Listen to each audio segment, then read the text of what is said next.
Okay. Can you also see yourself here? Yeah. Okay, We can maybe see. like this, even though I don't see myself, probably it's not We necessary. can see. You can see your beautiful smile. We can see your slide. Okay, I don't see myself, but it's fine. I already know myself. Okay.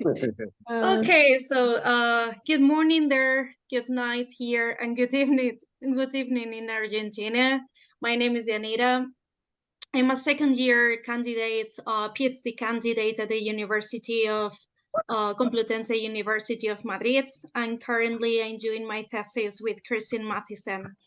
Thank you very much for attending this conference and for having me here for giving this talk. Today I will be talking about the SFL gender pedagogy for English foreign language primary education students in Spain, and we will explore a little bit more this concept. Today we will give you an introduction, but we cannot understand language teaching without the legislative and the theoretical context. So teaching English as a foreign language in Spain has to be focused on different documents, as I will show you. And the systemic functional linguistic based approach, it will be explained from different perspectives, and we will also know the purpose of my own study. I will compare them also. I will compare it also with previous studies, and I will tell you what are the main problems and the next steps that I found it, and I have to follow. As I told you, I just finished my first year in this PhD, so this is so um, brief, and this is quite early to draw some conclusions, but still I will share something with you. So, as I told you, we cannot understand the language teaching and the specific area of teaching English as a foreign language in Spain without talking about the legislative and the theoretical context. First of all, we have to know that learning English or learning a language in the 21st century is also related with different topics and with different um, statements that different authors are doing. So some of them are saying that we teachers have to focus on the standards, on the assessment criteria, on the professional development of our students, the curriculum and how we instruct, and also on the learning environments. However, for other authors, language is more about how to act, how to use it, not only about knowledge and how to value. So these things are related to meta language, meta knowledge, as you can see here, humanistic knowledge, and foundational knowledge. So as you can imagine, this is quite related to the SFL theory, as SFL is a theoretical approach that analyzes the relationship between social context and linguistic aspects. As Christian Mathisen and Michael Halliday stated, language cannot be understood without without this social context. On the other hand, we teachers in Spain have to focus our teaching. I don't know if you can see it properly because I see something on the top. So we teachers have to focus on the Common European Framework of Reference for Languages, and in the last version in 2020, you can see that we teachers um, have to teach the language to the language users as if they are social agents of their own learning. Focusing on enhancing the multilingual and multicultural competencies of our students through an action-orientated approach. This means that we have a little bit of freedom, but we have to focus on that action of our students. How are we going to do that? Proposing select notions and functions through our syllabuses. So our teaching syllabus have to focus on the students' needs, on the 21st requirements, and we also have to try to provide our students with real life tasks. So we have to try to describe the can-do descriptors through the syllabus. And we also have to explain how the meta language for these language education professions will be in future. So as you see, everything is related to putting it into context. And here I would like to focus on the co-construction of meaning, which is also included in the Common European Framework of Reference, and as you can imagine, is quite related to SFL.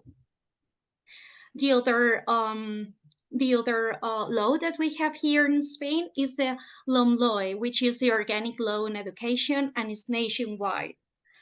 On the one hand, we teachers have to focus on the achievement of 8 key competencies through the stage of primary education. So if you can see them on the right side, they are science, technology, engineering, and mathematical competence, multilingual competence, literacy, cultural awareness and expression, entrepreneurship, citizenship competence, personal, social, and learning competence, and digital competence. These, as I told you, are the main competencies that we teachers have to focus in through the education stage, through the primary education stage. But at the same time, they are quite related to the English foreign language area, as you can see. On the other hand, in this specific area, the acquisition of 3 basic knowledges is pointed out in this same document. We teachers have to focus on communication, multilingualism, and interculturality. So we have to try to emphasize the language on the use for real life situations encompassing both written and oral skills. So we have to provide our students with written and oral text. On the other hand, we have to encourage the foreign language knowledge, but not only the knowledge of the language itself, but also the linguistic diversity of the community which speaks this language, this target language, and at the same time to provide our students with the different traditions and customs or culture that they have in these nations. So if we have a look again to the systemic functional linguistics, I think we can start relating this to the types of meaning or the metafunctions that Halliday developed. The ideational, metafunctional, the interpersonal, and the textual one. As you can see here, our students have to try to know what's the meaning about people, about the roles that they have to play in the different situations, or they also have to be aware of how important is the meaning that they want to convey.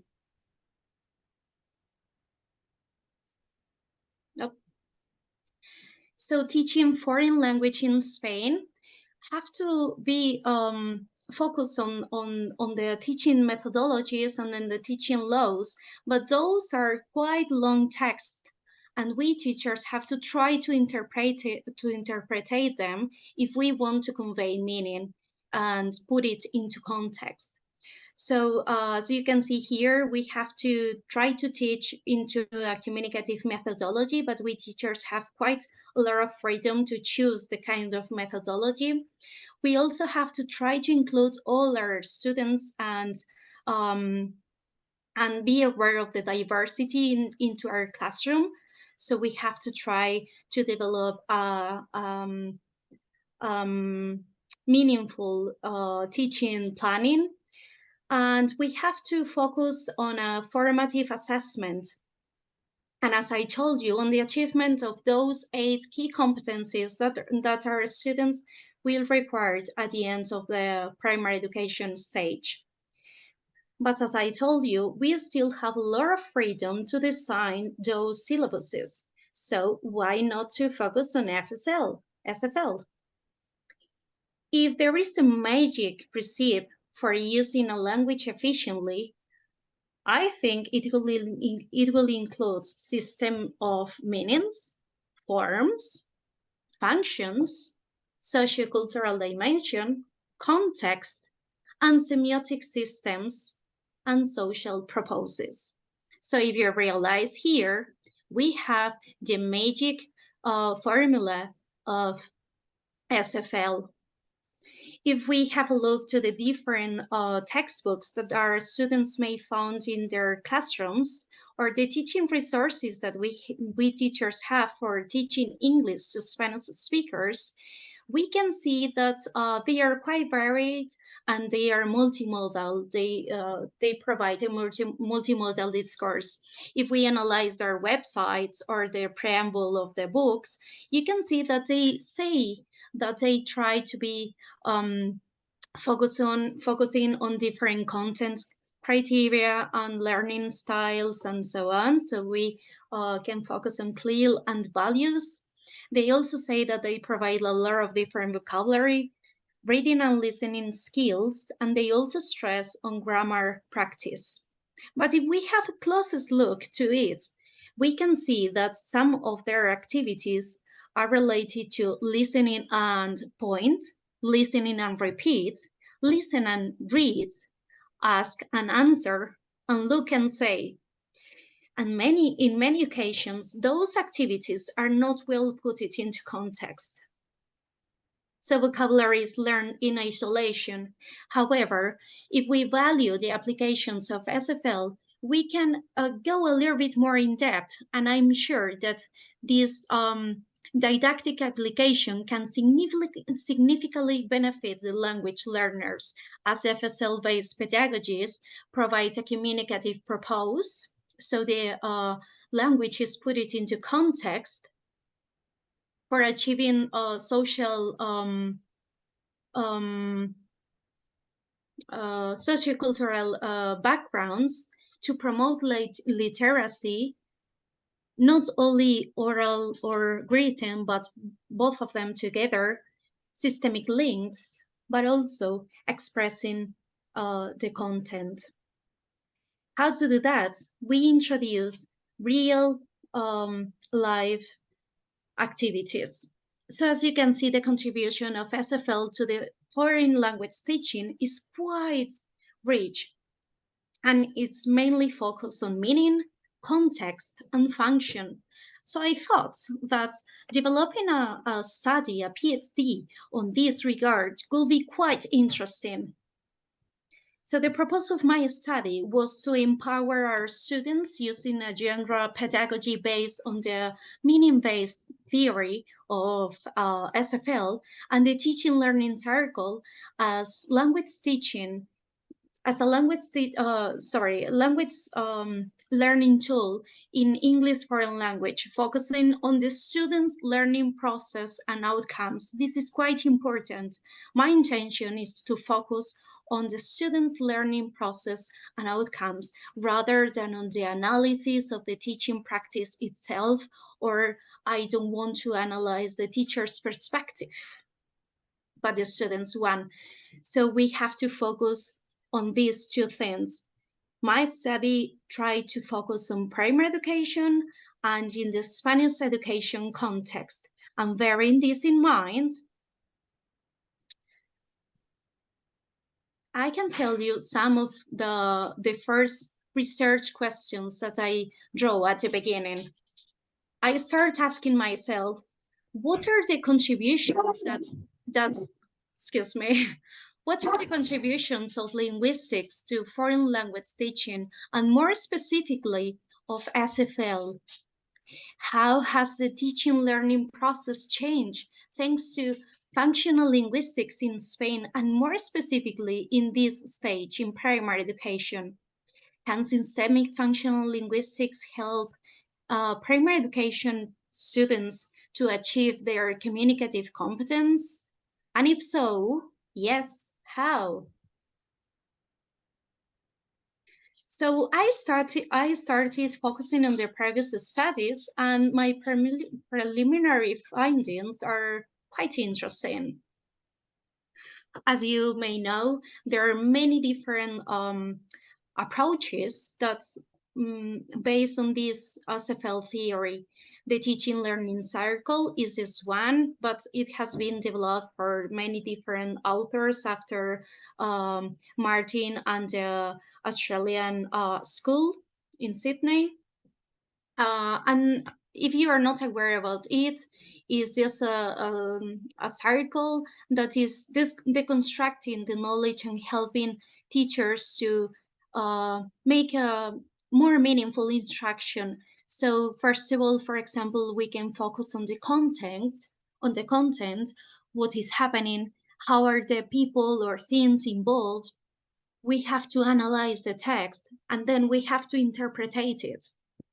What are the roles and relationships taken up by participants? And at the end of this cycle, we and our students can organize their own ideas independently, answering to questions to how the text is organized and structured of the language or how the language is used. You are also probably aware of the reading to learn methodology and how it was applied in Sydney and in Australia. After that, it was used in many different countries and parts of the world. But even though there are a lot of literature related to this, and most of it is so useful and is a quite good and a Bible for referencing to systemic functional linguistics and how it works and how to understand the theory, it's not that easy to find for us teachers the application. In many different researches, I found that researchers or authors are saying that they use it, but they never explain how to put it into practice. Not never, but in many occasions, I would say. So if we focus on Anne McCabe's studies, she said that in the last decades, as you can see here, SFL, SF, SFG, so systemic functional grammar and holiday, were so studied in the last decade. So if we can focus on those studies, I thought that we could find the systemic functional linguistics applied to primary education stage and also in the Spanish context. As I told you, this is the focus of my study. But what I found is that there are a lot of different researchers who focus on the teaching practice, on how to engage teachers, on the English foreign language in pre-service teachers. So they focus on the teacher's perspective and how to put it into practice or in the classroom, but not they are not analyzing the student's perspective. And if they do so, they usually put it into practice with secondary education students, or most of them in the university levels. So this is a little bit more complicated for me to draw my study. I have to focus on the different countries' studies, and I couldn't find most of them or many of them applied to the Spanish education system. And as I told you, more specifically to primary education. So bearing that in mind, I started drawing my methodology. And as you can see here,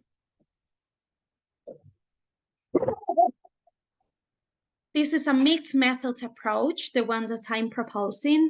So both qualitative and quantitative, and the data comes from the participants' oral and written text in foreign language during 3 different periods.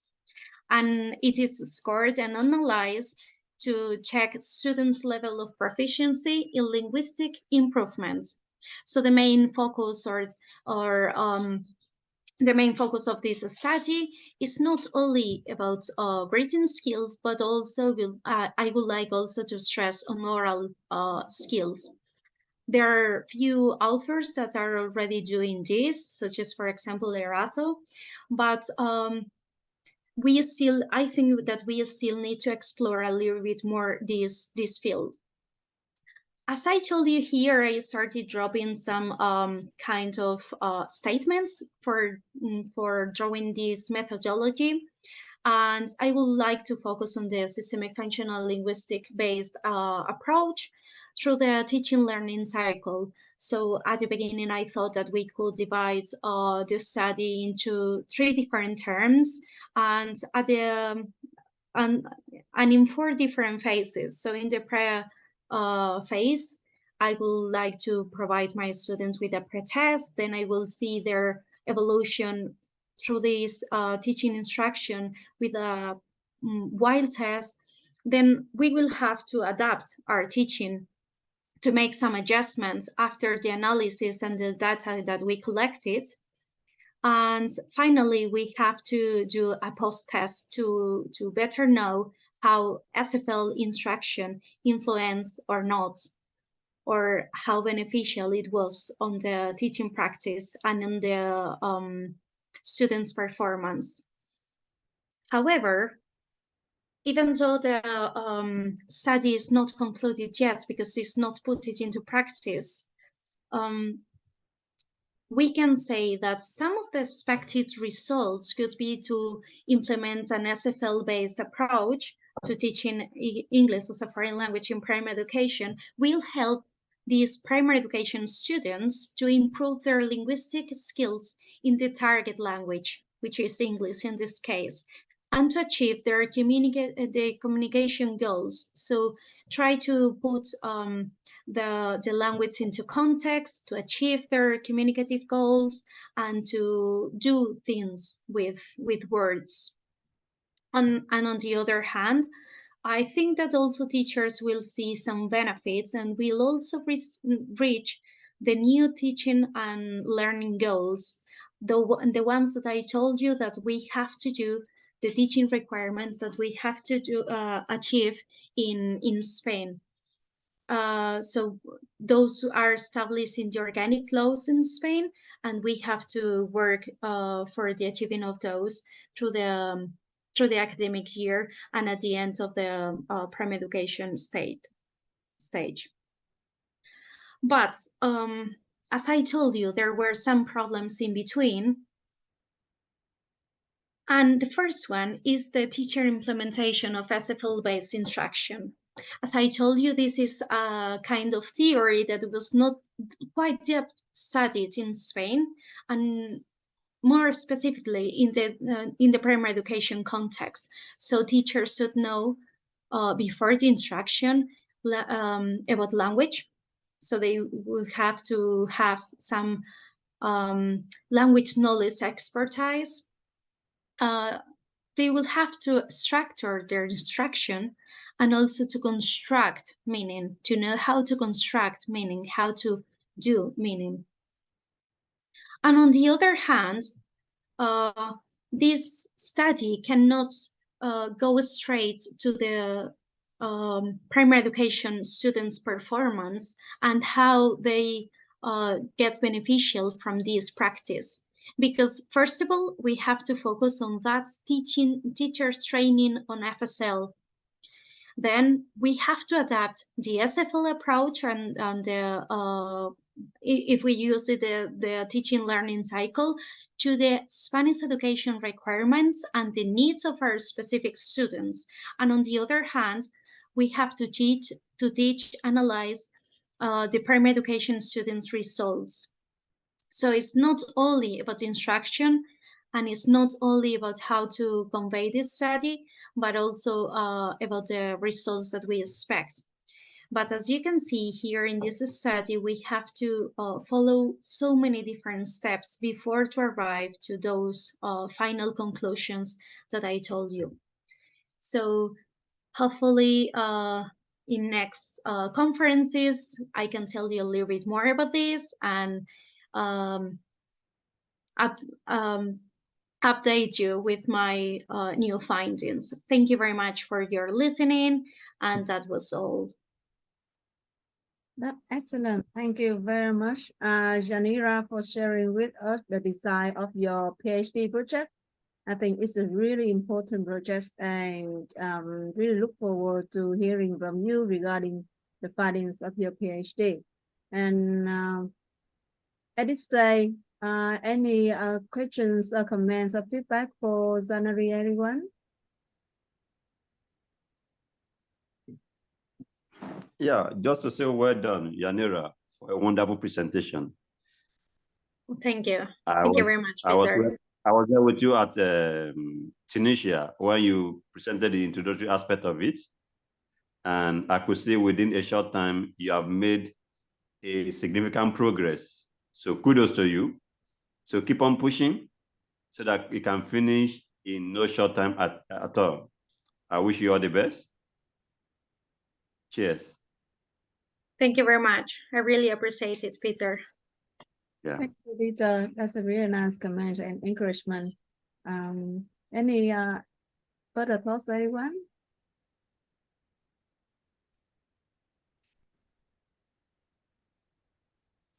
Okay, that's totally fine. I already said, but I just wanted to add it. It's your study is really important, and it could be a model for other countries that use English as a foreign language, like Vietnam. Yesterday, I really presented a national survey about teacher understanding of genre, written genre, and genre pedagogy in Vietnam. And where they still use, the teaching of writing still largely focused on the traditional grammar approach and not links language features to writing. And your teaching context, your research focusing on the primary teaching context, it has been very well designed, and can't wait to hear about the next step of your research. Also, congratulations and well done at this stage, and all the best for the next phase of your project. Thank you very much to everyone. And if you have any kind of recommendations or comments, feel free also to share them with me through email, because I will really appreciate them. And here we are for learning one from each other. So that will be wonderful. Thank you very much. Thank you again, everyone. And yeah, perfect timing. And the first speaker is not still here. So perhaps we can continue with the third speaker on the list. Laura is ready here. That's excellent. So Laura, feel free to share the slide with us. Okay, so I will try to share my presentation then. I think when I try to share my presentation, there's a question for Yanira in the chat. Okay. Oh, just send through an email. A question. The question. Oh, I didn't see it. Let me check. Oh, here, Ira. Okay. Oh. How will you find out if SFLIG help primary school teacher to achieve communicative competence? Okay, here in Spain, we teachers, as I told you, we have to focus on the communicative competence, and that means that we have to provide our students with different learning situations in which we have to engage on the written skills, oral skills, and then we have to develop different assessment criteria for that. So we will have to focus on the same ones that we have in the laws specified there. But after this instruction based on SFL theory, we will see if there is any change in their performance. As I told you previously, we are going to, or we are planning to analyze it from a different perspective, as our students are not aware about this kind of instruction and they were not related to this theory. So they are of course not going to know anything related to the theory itself, but just the teaching practice. So we are going to analyze through their results and through their text and through their performance in the different how they are changing in that performance. So if they are improving or not. Okay, thank you. I don't know if I answer to the question. Let us answer your question, Irma. Yes, perhaps. Yeah. Okay, great. Okay, thank you, Yanira, once again. And Thank you now, very much. it's time for Laura Mhm. to present on her topic. So once I start using the presentation mode, I think I won't be able to see you and I won't be able to check on my computer the time. So I understand the presentations are 20 minutes long, or am I mistaken? 30 Just minutes. to check. You can Okay. use all 30 minutes without question, or you can present within 20 or 25 minutes, leaving 5 10 minutes for discussion. Okay. Okay, I start then. Yeah. Thank you. So I'll be talking about nominalization and its functions in literary text. So the plan for the presentation is set out here. I will be talking first very briefly about nominalization as grammatical metaphor, which is a perspective I have followed in this study. I will be making brief reference to the theoretical frame. Then I will talk about nominalization, how nominalization has been dealt with or looked upon in the disciplines and in literacy programs. And next, I will address the question of why the study of nominalization in literature could be interesting, or why I decided to study nominalization in literature. I will then talk about the material I used and the study design. And I will make some preliminary observations on functions of nominalization in literary text, and will finish with some concluding remarks. I'm considering nominalization here as grammatical metaphor, and thus as involving two processes, the process of rank shift and transcategorization. That is, I'm looking upon nominalization as a nominal group that derives from a clause through a process of rank shift, and in which the thing of the nominal group has undergone transcategorization, has come to encode a process or a quality or a logical semantic relation incongruently, which is congruently realized, or which are congruently realized by a verb, an adjective, an adverb, or a conjunction, respectively.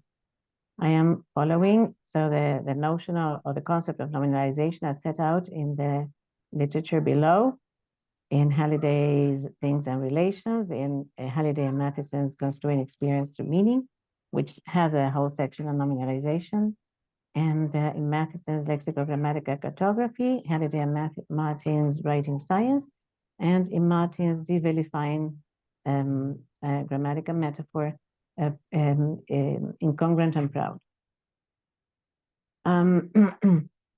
So I'm looking upon nominalization as grammatical metaphor.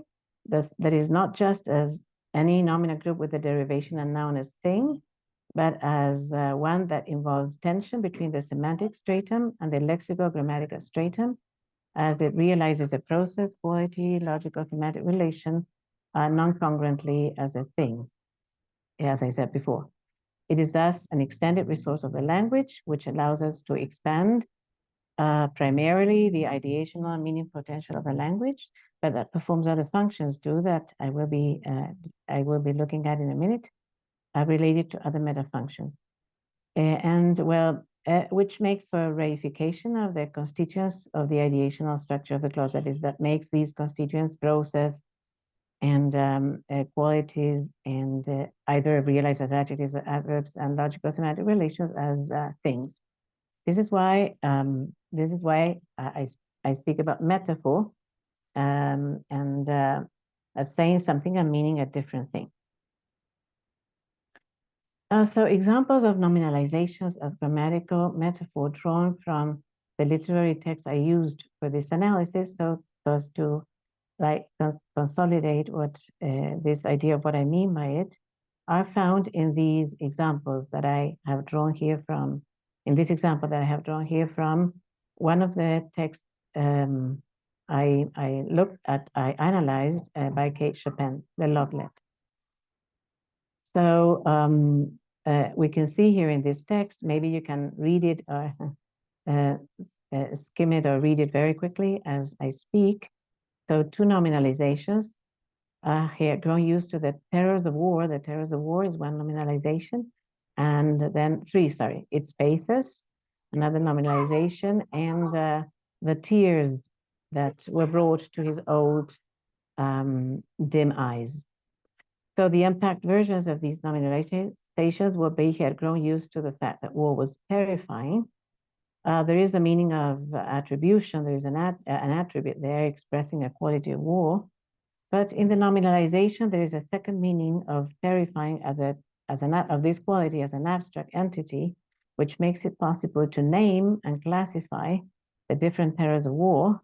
We could think of death, hunger, and restrained violence as terrors of war. That is, which makes terrors classifiable and quantifiable. So I'm not unpacking pathos, but I'm unpacking the nominalization tears that makes this meaning of crying. It could be unpacked into a process, but at the same time encodes an entity that can be pluralized and thus express the idea maybe of extend and relate the crying to a part of the person, to the eyes, rather than the person as a whole, where parts of the person are very important in literature, like to show more than tell, say. So as we all know, nominalization within the systemic functional linguistic community is usually analyzed or studied or described as a resource for technicality and abstraction in the natural sciences and in the humanities, and also as a resource for textual organization, mainly in disciplinary writing, more specifically for packing information to anticipate the content of text or sections of text or paragraphs of text in hyperthemes and macrothemes, and also for distilling and consolidating new information in text through higher level new and macro new sections, and in themes deriving from previous themes for some thematic progression. So these are normally the two uses or functions of nominalization that are addressed in the literature within the systemic functional linguistic community, and that are of interest to systemic functional linguists. Of course, they are also interested in nominalization in other registers too, but not as much as they are in nominalizations for technicality and abstraction and for textual organization in natural sciences and the humanity, and in academic writing or scientific writing relating to them. In Incongruent and Proud, Divilifying Nominalization, James Martin says about the 2 functions identified in the previous slide that as far as building knowledge is concerned, grammatical metaphor is crucial in establishing technical terms and relating them to one another and in explaining causal relations among processes. This would be the more ideational function of nominalizations. As far as organization of text is concerned, it's crucial for parsing information as peaks of semantic prominence, providing readers with an angle on the field, and peaks of news building on from what can be assumed. He adds here a third function, namely a function of nominalization as a resource for evaluation, about which he says nominalizations afford opportunities for evaluation, since evaluations key heavily on nominal. So normally 3 functions then are identified for nominalization, that of creating abstraction and technicality, that of organizing text, and that of acting as a resource for evaluations. The question is, if nominalization is studied normally in the natural sciences and the humanities and in connection with literacy relating to writing academic text, then why should we turn to the study of nominalization in literary text? So a personal reason I had to do this was that in text grammar courses dealing with nominalizations, students often provide examples when asked to do this of nominalizations drawn from literary text, sometimes in sections of such text that contain a fairly large number of nominalizations, surprisingly, pointing to the fact that they are used in, the fact that they provide these examples then pointed to the fact, to me at least, that they are used in literature and that their function in literary discourse needs to be addressed. When doing some research in the internet about nominalization in literary texts, I only found one previous study, a nominalization in literary text, a corpus-based study of contrastive and translational aspects between Italian and Slovene by a professor from the University of Ljubljana. This study refers to other studies in Italian and Slovene, some of which I could not access, but says there are not many, that there are not many studies on nominalization in literary text, and it focuses mainly on translational aspects, say, how nominalizations are translated from Italian to Slovene or from Slovenian to Italian in literary text, say. Well, I also believe that, like beyond this personal reason that I had with students coming with nominalizations from literary text, and beyond the fact that, well, I couldn't find many much research on this area upon this research in the internet, I find that nominalizations maybe are important for stylistic purposes. So if some authors use nominalizations in their text, maybe they could hint something, or they could give us a hint as to the style of these authors, say. And they could help us understand the style of certain authors that resort to them in their texts. And and also the purpose why they use them in their text, how style is coupled with purpose. And besides, I find that maybe to fully grasp the use of nominalizations in language, we also need to look at texts, at literary texts. And thus maybe humbly contribute to James Martin's project of interpreting the role played by nominalization in discourse of various kinds, he says, and maybe carefully consider phylogenetic reasoning about why nominalization evolved and how this semi-history relates to the ways it is used. This is not something I'm addressing here, but I think it might be interesting to consider also literary text when doing, or when moving forward along this project. So the material I used for the study were a series of short stories and novels by American 19th century author Kate Chopin, among them the novel The Awakening and the short stories Desiree's Baby, The Story of an Hour, A Pair of Silk Stockings, The Storm, A Respectable Woman, The Locklid, and The Kiss. The procedure I followed was I identified the nominalizations, and I didn't record them. I identified them by reference to the presence of the processes of rank shift and transcategorization. So when I identified nominalizations, what I did was confirm that there was, that in these nominalizations, there were involved these processes of rank shift and transcategorization, and I probed these processes by unpacking the nominalizations into clauses and changing the category of the thing into a process, quality, or logical semantic relation. So the very processes that allow us to form nominalizations are the processes we can use to probe them, say, see if they are involved in them. So as to like put aside noun groups that do not represent nominalizations with de-verbal maybe or de-adjectival nouns that are not actually nominalizations because they do not have this tension between the strata. Then I classified them into various types according to the function they seemed to be performing in the text. I say seem because this is an exploratory study, and it's still in an exploratory phase, yeah, which were first roughly categorized as textual, ideational, and evaluative, and then refined in terms of subfunctions, particularly in the case of the ideational metafunction. So we'll be mainly focusing on the ideational metafunction, as you will see. The study followed a qualitative approach and is exploratory in nature. So as for the functions of nominalization in literary text, I start by referring to a function I found that in one of the stories by Kate Chopin that surprised me at first, but that made a lot of sense afterwards when looked at more closely. This is the use of nominalization for like what appears to be like text organization, say, or for text organization through higher level themes, macro themes, and hyper themes as I identify them, and also through the presence of macro news. So in this text, I'm not sure if I have the time to. Well, we will need to read it slowly, quickly, maybe. Then this is the beginning of the text. This is the orientation section of the text. This is a text about a woman who finds some money, finds herself the unexpected possessor of $15, as it says here. And for a start, so she's occupied by the question of investment. So what we see in the second paragraph of this orientation stage in this short story is that there is a clause that would seem to be performing the function of a macro theme. The question of investment was one that occupied her greatly.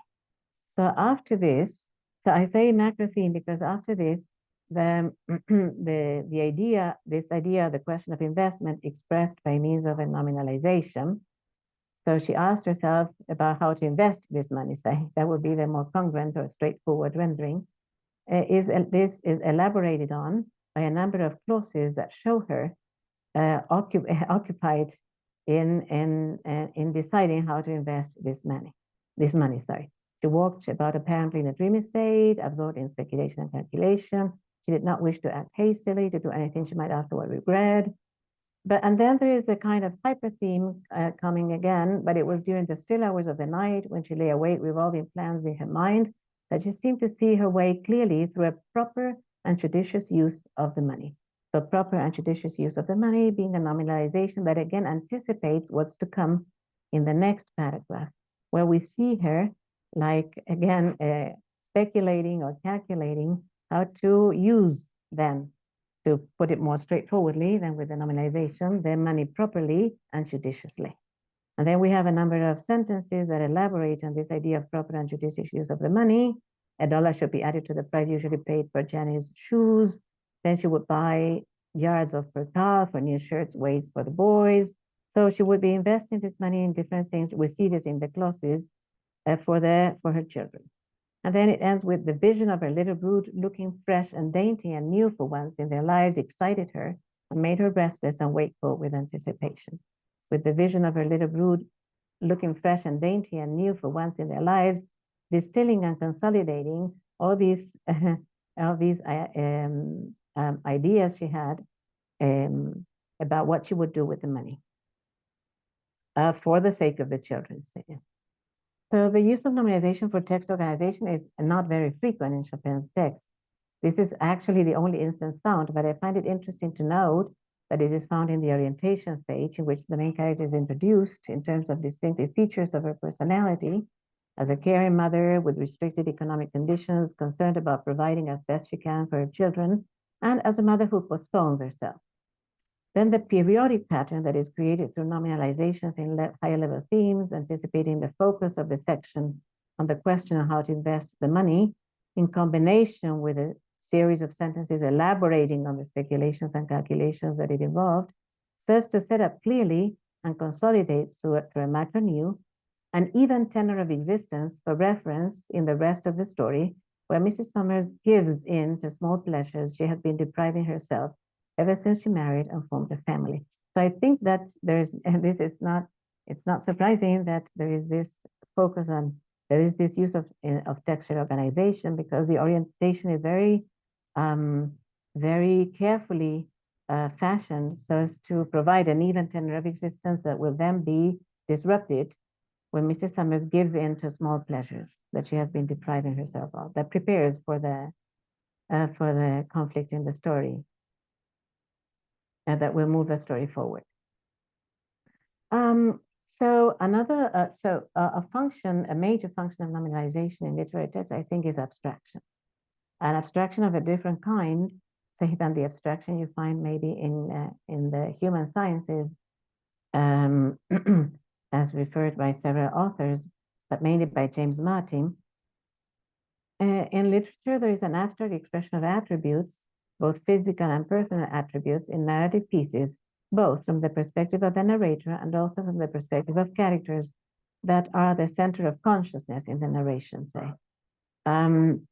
So some examples from The Awakening and The Story of an Hour are shown below. These are just representative of other examples that you can find in other texts, where there's talk about the depth of a character's eyes, or a frankness of expression, so a character's inattention, or her habitual neglect of her children, as looked from the perspective of her husband now, or the possession of self-assertion by a character, or the strongest impulse of her being.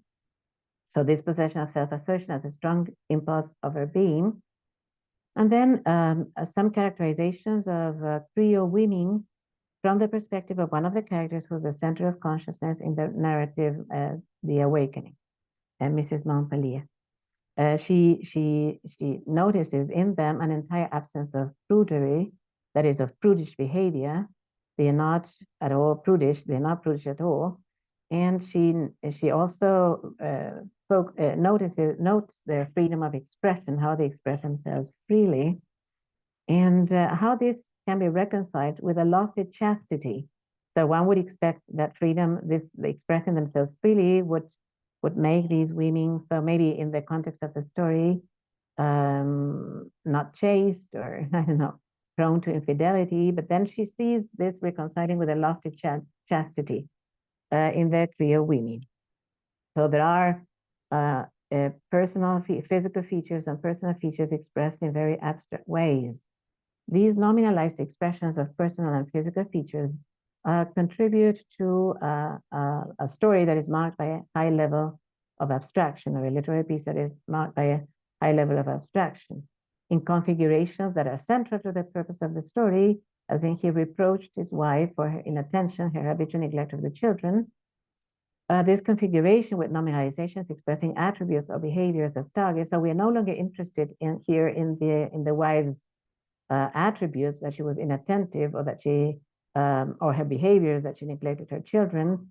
We are more interested in them through the nominalizations as targets of a behavior or verbal process, the husband reproaching the wife for inattention and neglect of the children, that helps construe a relationship between husband and wife central to the plot and theme of the story, and central to the process of the bride growing tired of demands set on her.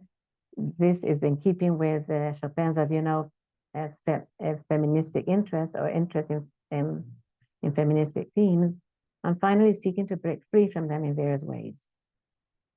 In general terms, in more general terms, so not focusing so much in this story, but in general terms, we could say that in Kate Chopin's stories, there's this purpose in using abstraction, or that the use of abstraction in Kate Chopin's stories could be related to her purpose of offering a profound student of women and their innermost wishes and desires, and accomplished by observations distilled of nominalizations. This, I'm going back now, can be seen when she speaks in The Story of an Hour of this possession of self-assertion in the character that she finally recognizes in herself when she learns that her husband has died, and this being the strongest impulse of her being.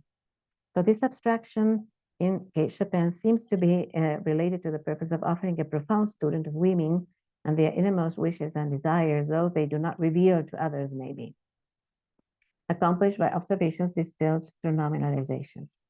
And when the nominalizations are used in the thoughts of women characters as the center of consciousness in the narration, as in the case before when a character was talking about Creole women, was thinking about them actually, about their freedom of expression, the absence of prudery in them, and how this was related to a lofty chastity in them. So I think the use of nominalizations in the thoughts of the characters helps Chopin represent them or depict them as very perceptive and reflective, which is also something she wishes to show about women in her art, or in her literature, say. There is abstract expression of values. I'm not sure how much time I have. I think I have lost track of time. I still have. 5 minutes so far. You have 5 minutes left for discussion. Or if you would like to continue to present. Okay, maybe I will present 2 more that I find are important. I try to do it that quickly. So there's abstract expression of values in clauses with identifying processes having to do with the position of women in relationship. And this is also central to Chopin's themes, and with attributes of values associated by others with women, or that women hold on to because of social expectations, or that women secretly adhere to. And this again is illustrated through The Awakening and The Story of an Hour. So, for example, repression or a certain strength as attributes that women are expected to have under certain conditions, or then the possession of self-assertion, the strongest impulse of her being, I mentioned before, as attributes that women acquire when they want to break free from these demands, or then this idea of women being a property. So all these are presented in identifying processes or in implicit identifying processes. As the last one is, he looked at her as one looks at a valuable piece of personal property. There is an implied identifying process. She was a valuable piece of a personal property to him, which has suffered some damage. So as to show like values associated with women, or that women associate with themselves when they try to break free. Okay. And then more importantly, some emotions or states of beings or behaviors are presented through nominalizations as agentive participants endowed with some potency in configurations in which the characters are participants that are not in control of their behaviors and emotions. So we see physical exhaustion haunting the body of a character, or we see a sob coming up in the character, but the character not doing anything about it, or we see a monstrous joy holding a character, or a clear and exalted perception enabling a character to dismiss a suggestion. And then there are many examples of this. I'm not going to read all of them, but then of some emotions or states of being or behaviors, like becoming participants that are endowed with potency, and where in configurations where the characters say are either not involved or are affected by these emotional states of being or behaviors that are agentive in some way, like kinds of goals, say. And so not so much to show that they are not so much in control of certain emotions that come over them. Also central to some of the themes in the stories and the novels by Kate Chopin, who is interested in studying especially these feelings that come over women when they awaken to certain realities. Okay, so, well, there are other uses, but I will now conclude. So it's used, I found it used for text organization, but only in one instance, for abstraction, mostly for expression of attributes or of values associated with women, or that women associate with themselves, or emotions or behaviors of participants to depict women as possessing emotions that are not controllable, as not in control of certain emotions that come over them. And then also, I didn't mention it, lofty language reflecting a certain ideology about literature and the audience, but I didn't go into that. Also for evaluation, but I haven't gone into this because I'm more acquainted with transitivity and the ideational metafunction than the appraisal and the interpersonal metafunction. I still need to look at this. And this will be my interest for future steps. That would be it. Okay, excellent. Thank you very much, Laura, for your really interesting presentation. I must say I'm really interested in this because I'm not sure you are aware, but normalization and grammatical metaphor are also one of my research interests, main research focus, and I already published 2 papers in the Australian Journal of Linguistics and one in the Australian Journal of Language Literacy. But I focus on persuasive text, and as you already noted in your abstract, normalization and grammatical metaphor have been studied a lot in scientific schools and humanities. And in my case, I investigated normalization and grammatical metaphor in persuasive text in the Australian context. So the NAPLAN text for Australian students, primary and secondary school students. Yeah, I think I'm aware of that. I'm aware of that because I once read an article that you wrote about the use of nominalizations in essays written by students, I think. I don't remember if it was in secondary education for examinations or final examinations, I think, to meet the requirements. Yeah, the national text in Australia. That's correct. So I think your study is really important because it added to that literature about the study of normalization in different textiles. And although we look at normalization and grammatical metaphor and its feature a lot in scientific discourse because and normalization often involves lexical density also. And it's really interesting to see how that's work in literary text when the discourse, I mean, in this context, in literary story text or narrative text, it means they use more like spoken language rather than written language. I mean, less than compared to like scientific discourse. But your findings, I think, contributed to the research and how we look at how different textiles use grammatical metaphor and normalization. Okay, so thank you very much for that. And now, Owen, I think we have a few minutes for questions. Anyone? Ian, please. Yeah. Ian, nice to meet you again. And please ask the question. Thank you very much. That was very, very interesting. I just wanted to sort of latch on to that previous discussion. I'm quite involved in looking at iconization and how interpersonal meaning is condensed into terms. And, you know, our theory traditionally says that nominalizations are mainly condensing ideational meaning.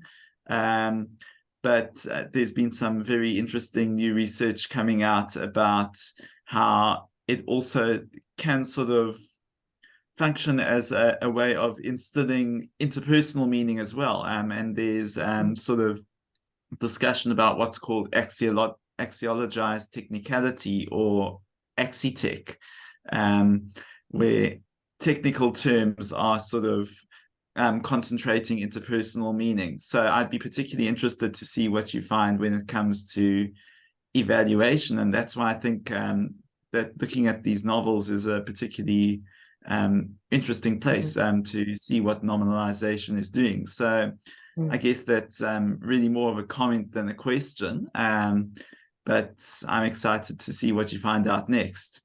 Yeah, I find the comment very interesting, though. I am aware that evaluation is very important in literature, and that I should be addressing interpersonal meaning. So a nominalization as a resource, as James Martin points out, for interpersonal meaning. And only I have, for the start, worked with more in the ideational sphere, because that's where I feel more comfortable, because that's what I have studied more, and what I feel more, what I'm more familiar with. But I realize I have to go into. So I have worked with appraisal, but not very much. But I realize I have to enlarge upon that, or go deeper into that, to maybe see how interpersonal meaning is also involved in these literary pieces. Yeah, thank you very much for your comment. Excellent. Thank you, Laura, and thanks for the question. The comment. Yeah. Any further questions or comment, anyone? Because one presenter is not here, so we are a bit relaxed with the time. So welcome a few more questions and comments if you have. If not, that's totally fine. Any question and comments for Laura? No, that's totally fine. Everyone, well done again, Laura, on your work and the contribution to the literature on normalization and metaphor. Well done. And if you go to sleep now, have a good night's sleep. Or if you still would like to stay to support your peers, and welcome to stay. Perhaps we can have a quick break for 5 minutes, everyone, to get a cup of tea or water. Or if someone wants to have bathroom break, so just 5 minutes, and we will come back. Okay. Because one presenter is not here, we are a bit relaxed with time, so we can start again at 11:30 Hobart time. So in the next 5 minutes, if that's okay with everyone. Okay, excellent, thank you. So I'm off and quickly get a cup of water now. Thanks everyone. See you in the next 5 minutes.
Hello, Chrissy. If you are here already, feel free to share your screen to test if it's okay.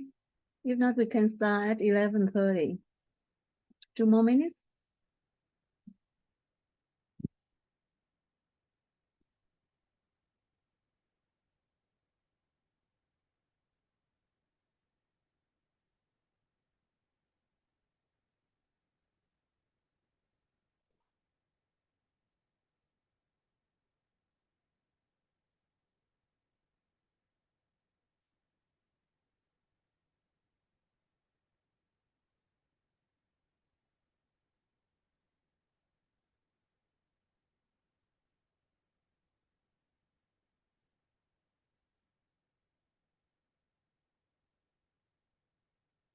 Hello, Grisel. Feel free to share your slide now. Sorry. Feel free to share your slide now. I'm sorry. I cannot get what you say. Oh, feel free to share your slide now to see if it's okay. Oh, okay. Go ahead. Yeah, sure. So just 1 more minute, so it's good to be prepared. So that everybody, yeah, is back. They are all here, right? Okay. Got a lot of participants today. Yeah, It's great. that's good.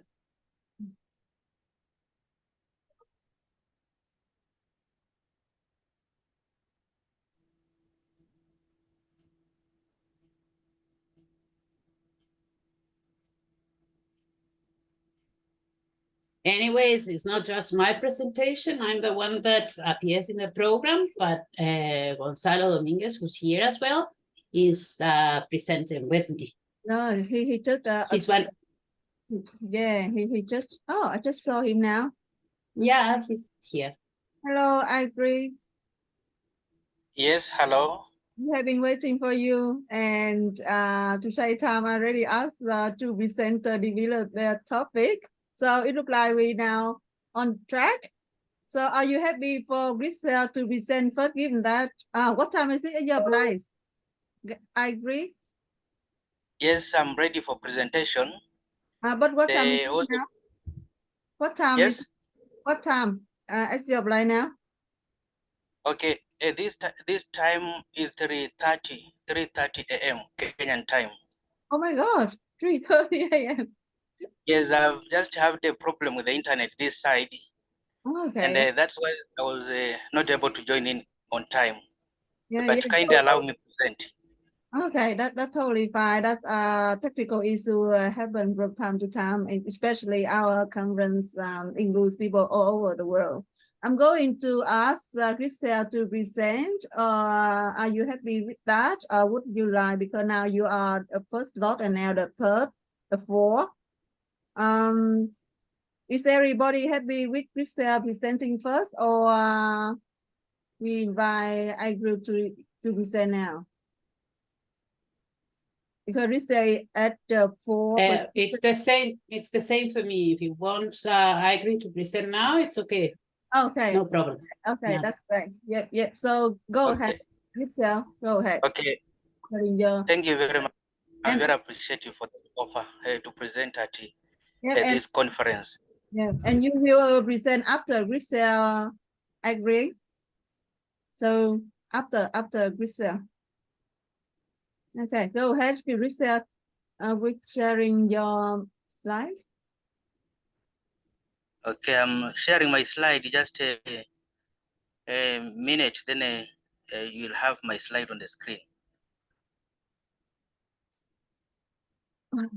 Okay, and Andre. So it looks like Andre would like to present before Grisel. Okay. I'm sharing the slides. No, we can't see.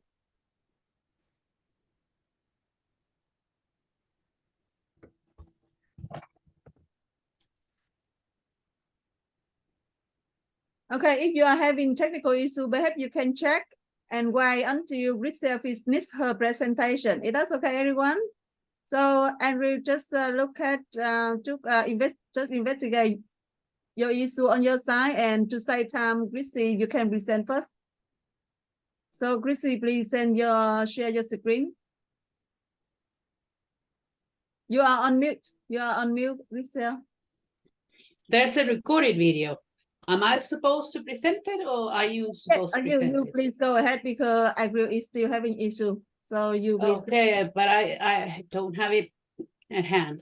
I'm sorry. I thought you were going to present it. Oh. In fact, my Ripsel, slides. okay. You are re-recorded. So I'm going to share now. Of course, it's on my screen. Of course, completely forgot. You already sent through here. Of course, it's on my screen. Okay, everyone, I'm going to share screen. Okay. Okay. Oh, everyone already share screen. So can I proceed? It's a bit confusing, but that's okay. So Ripsel presentation is already available on YouTube. So okay, now address is here and it looks like he experiencing some technical issues. So if everybody happy and he can present now. Okay, so over to you. Yeah, it's okay, no problem. He can Okay. present first. Go Okay. ahead. Okay, thanks everyone. It looks like the recording is still Okay. Okay. Thank you very much, members. My presentation is on cohesive devices in a language called Lubukusu, a systemic functional grammar approach. My name is Agro Aturo.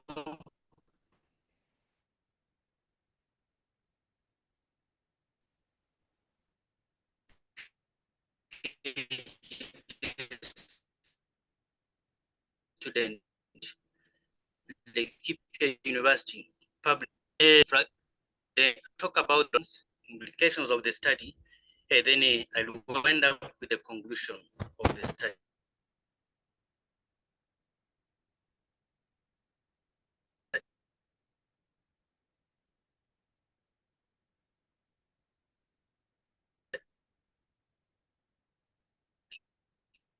Sorry, can everybody hear him?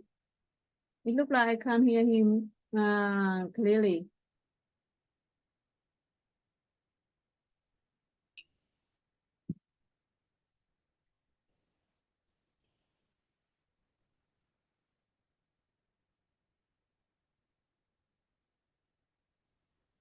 So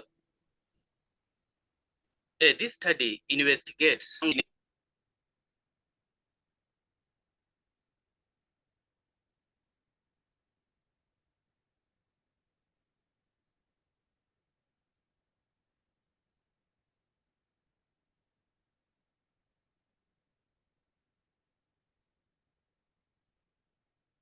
No, we lost him again.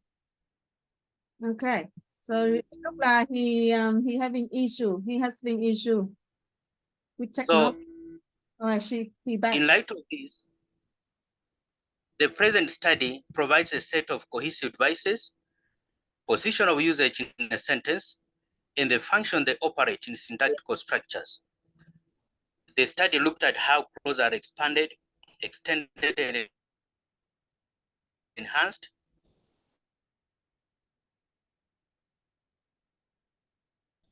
The study, as I mentioned, was Luke 1 to 80, then John 31, 1 to 36. Then data was organized into coordination, subordination, expansion. The analysis of the data was descriptive and constrained within systemic functional grammar. The results of the study indicated that Lubukusu has just few aspects of cohesion. Sorry, I also say that cohesive. Sorry, April, sorry for the interruption, but it looked like you haven't shared your cohesive devices, precision.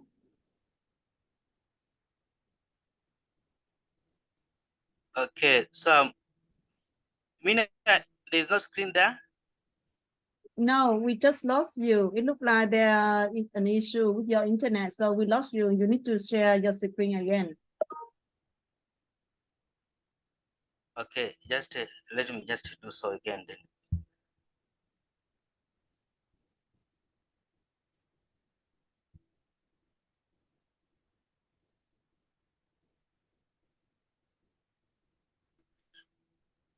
So can you see my screen now? Yeah, yeah, it's going to see it. You have started Okay, sharing. thank you. So we are saying that cohesive Yeah. devices play different roles in the text. For example, addition, a contrast, among others, as we shall see in the discussion. So the introduction for the study, I reviewed the study by somebody called Mala on lexical cohesion, who studied abstract and applied linguistics research. In the study, his study drew on Halde and Hassan lexical cohesion model of 1976. And in his study, he looked at repetition, collocation, hyponymy, which were dominant aspects of lexical cohesion that create coherence. I also reviewed the study by somebody called Opande on a language spoken in Kenya called Ekekusi. And this study deduced that apart from aiding cohesion, conjunctive forms have elaborate functions, such as corrective, distractive, verificative, summative, particularizing, and resumptive. And then, therefore, this current study looked at resumptive as a form of elaboration in texts. Then I also reviewed the study by Unia in 2018, who looked at logical semantic relations of clauses in analytical exposition written by a third semester students of English department. And in his study, he focused on expansion, which is realized through elaboration, extension, enhancement, and projection. Then enhancement was widely used in his study by Unia 2018. Another study by Emilia et al. 2020 on cohesion and coherence, a focus on descriptive texts written by junior high school students. And this study analyzed social purpose and generic structure of texts, even the cohesive devices. But the current study looked at elaboration, extension, and enhancement in a Bukusu Bible. Then I also looked at the language called Gikuyu by Gihara 2017. The language is spoken in Kenya, and Gihara argued that the language has a rich set of conjunctions as opposed to the language Lubuks, which is the object of study. Then Mogara 2012 and Gihara 2017 argue that in Lubuks, just like Kikuyu constituents, are linked by conjunctions. And these constituents can be phrases or even clauses. So therefore, Kihara 2017 also points out that coordination of nouns is evident in Kikuyu, a case that the current study investigated in Lubuks language. Then the results of the present study confirms that the two languages use coordination for addition. Then I also looked at another study in Kenya by somebody called Onyangapuo 2015, who focused on cohesion and coherence, analyzing grammatical devices that mark cohesion in text, but his data failed to capture all the types of references evident in Lubuks language. Therefore, apart from anaphoric, cataphoric, and exophoric reference, the current study explores comparative reference. The study by Longonyangapuo is a morphosyntactic in nature and analyze how the conjunction serves as a cohesive device, tying text together. But this study does not examine how the lexical devices function as systems of enhancement, elaboration, and extension, an area that was investigated by the current study. The last study that I reviewed was by Mogara 2012, and this study confirmed that the nouns from the same class Lubuks can be conjoined as subjects because there should be agreement between subjects and the subject markers. Research methodology. So this is how I carried out data. I collected data, analyzed, and even sampled. So the study therefore employed a descriptive research, a design, which was purposive in nature. The data on cohesive devices was purposefully sourced from the translated Bukusu Bible. The data was then, I mean, the data from the Bukusu Bible had the English clause for those who do not understand the language. So the data sources were the Gospel of Luke, from the book of Luke 8:1 to 80, then John 3:1 to 36. This was a total of 150 clauses from which the data on cohesive devices was sourced. Then this data was later organized and analyzed as coordination, subordination, elaboration, extension, and enhancement, as we shall see. So the findings of the study. These were the findings of the study. So from the study, in the book of Luke 1:1 to 80 and John 3:1 to 36, it was found out that these are examples of cohesion. So we had the conjunction and, which services or is realized as the following elements in these elements in Lubuk's language. So those three aspects refer to the conjunction and. In the first case, we had 22 forms. Then the second one was 12 that was used in the Bible. Then the sixth example of and had 6 cases within the Bible. Then the results of the study. In the study, it can be concluded that coordination takes different forms, as we have seen. And the different forms are the ones demonstrated on the screen here. So as we looked at it, the data had 22 aspects of the word mala, meaning and, 12 nende, meaning and, then 6 meaning lundi, then the other lundi meaning but. So this is evident that the language behaves interestingly different from the Indo-European languages like English, which has one form of coordination and. So then we move on to another aspect of, the other aspect is contrast. So contrast had 2 forms. So we had the first form ne, meaning but, which had 4 appearances. Then the other form, the second form, which means also but, that had 5 appearances, the most occurring in the text. So from the results of the study, there were 2 forms of contrast as presented above in the table.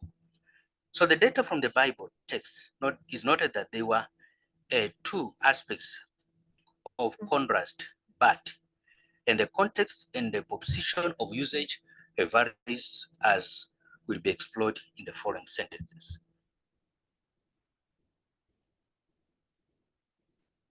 So the following are the sentences that were quoted from the Bible.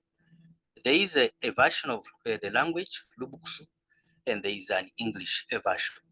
But I'll read the English version. So the English version from Luke 1:7 reads that, but they did not have a child because Elizabeth was barren and they were both old. Then the second one, in John 3:28, you can see how the conjunction operates in those sentences within the language. It can come at the beginning of the sentence or at the mid part of the sentence as something that is evident in other languages reviewed, such as the Indo-European language and the Egekus languages. So we say that the data presents 2 positions, that the coordinator, the kahali, but occupies at the beginning and the middle of the clause. Then the data in the second text, John 3:28, shows contrast through the conjunction but, and it goes on to give the reason through the subordinator because. So the subordinator because it is somewhere within the text. So, but what we are arguing here is that this conjunction can come at the beginning of the sentence or at the middle positions of the sentence within the language. And the reason why we are doing this is because this is a study that has not been conducted within the language. And this study adds more information on the other studies out there. So then we have the other form of we have another case, subordination, which realizes 3 cases. There are 3 cases of subordination, as you can see, with the first one taking 9 appearances, the second one when stroke as taking 3 appearances, then even though taking 1. So the data presented above indicate the 3 forms of subordinators, as can be seen from the table. So there were, I think there were 9 appearances of because, 3 for when stroke as, and 1 for even though. So the studies in English indicate that such aspects of coordination conjoin clauses of different status, a case that is also evident in the text quoted below. And this shows that the speakers in the text quoted are fond of giving reasons due to a high number of subordinata, particular because taking 9 appearances. Then, as you can see from the sentences presented, or the clauses presented above, from Luke 1, 23, then Luke 1, 48, 49. The subordinator comes at the beginning, it can be at the beginning, or sometimes at the middle of the sentence.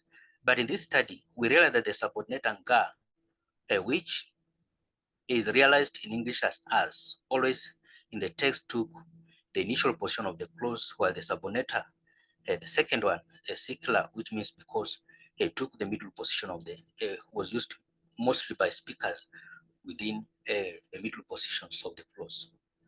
Then from now on, all people will call me happy because of the great things the mighty God has done. So you can see, because with the secular services in the middle, then as in the first example, is presented at the beginning of the sentence.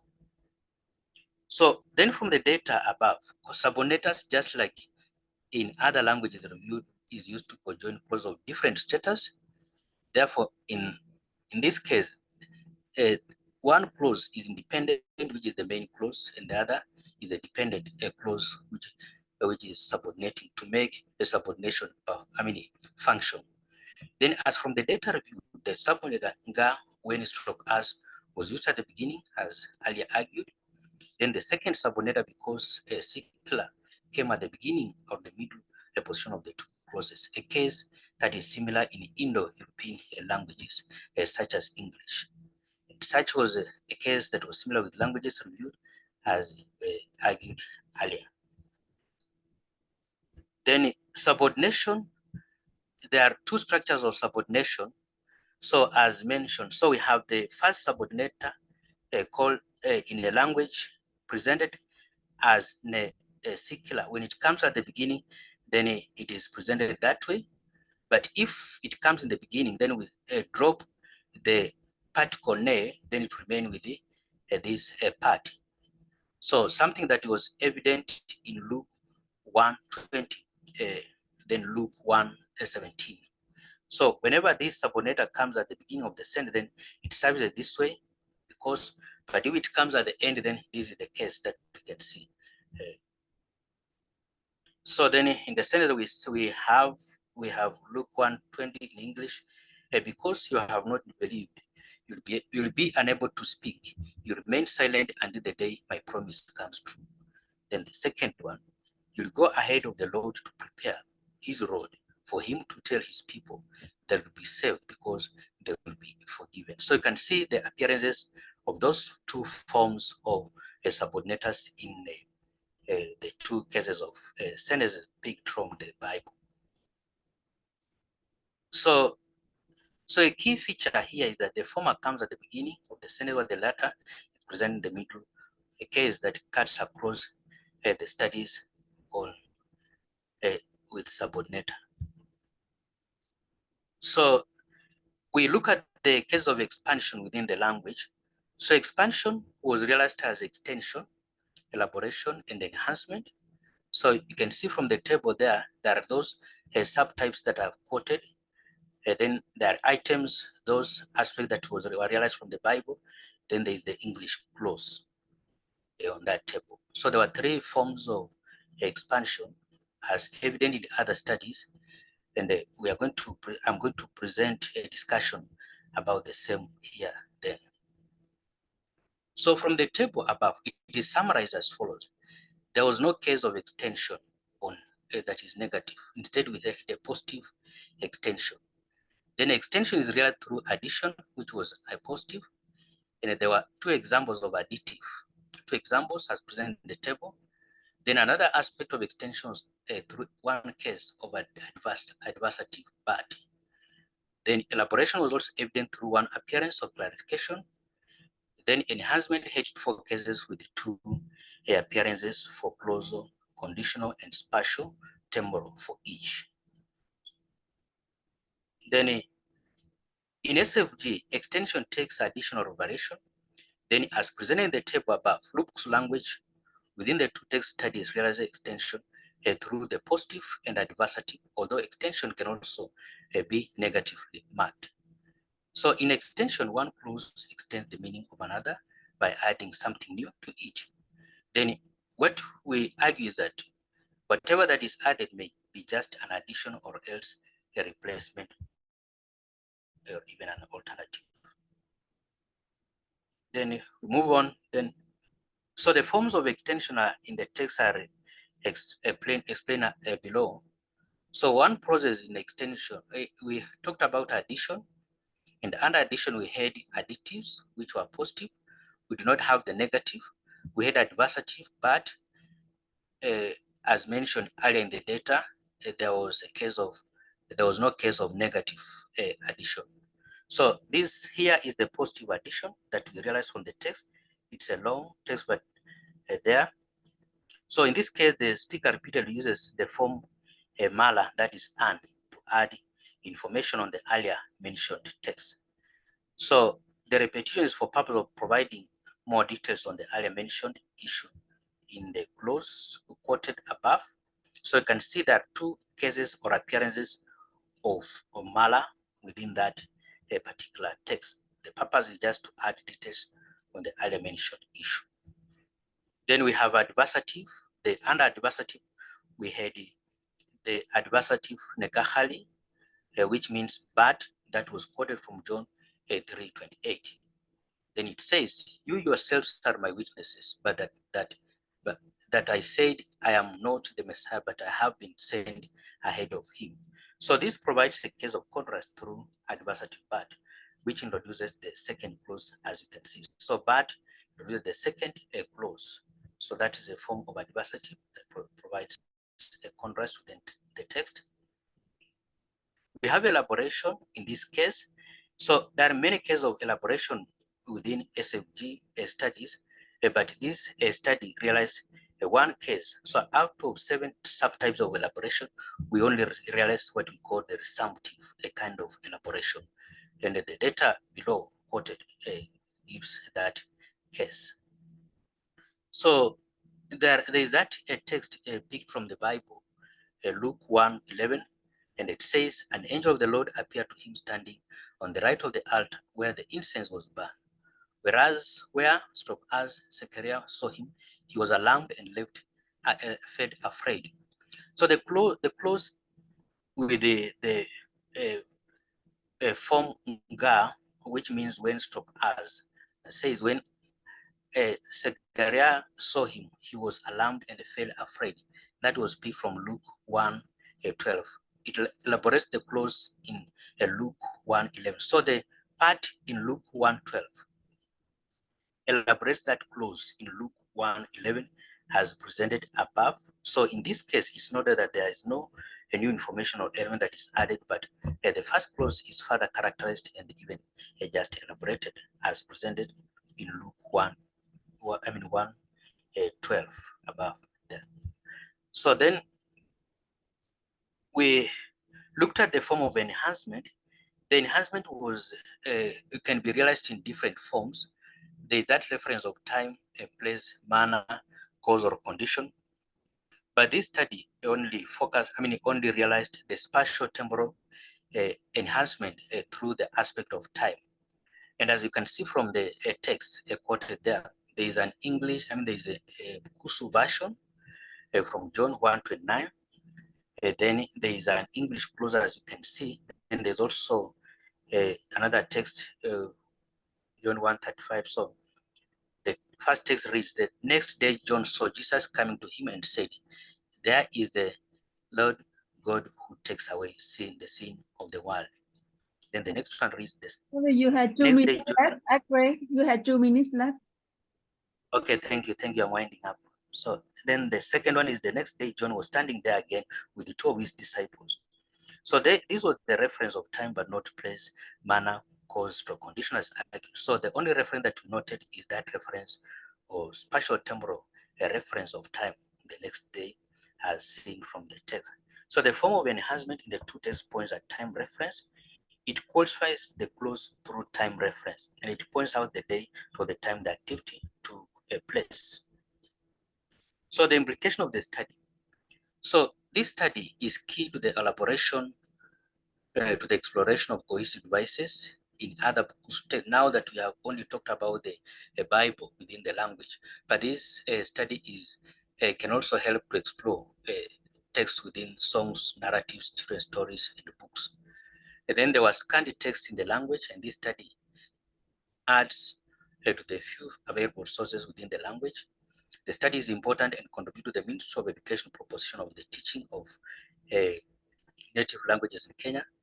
The new curriculum proposes the teaching of indigenous languages and the publication of such a work. Such a work in the language will support the new curriculum that has been launched in Kenya. Conclusion. So you can conclude by saying that the study realized coordination and the subordination within the language. There were also cases of extension, but there was no negative extension. There was expansion through adversity, which was one case. Okay, well done on completing your presentation. And thank you very much for your effort. And there was also elaboration that had one appearance.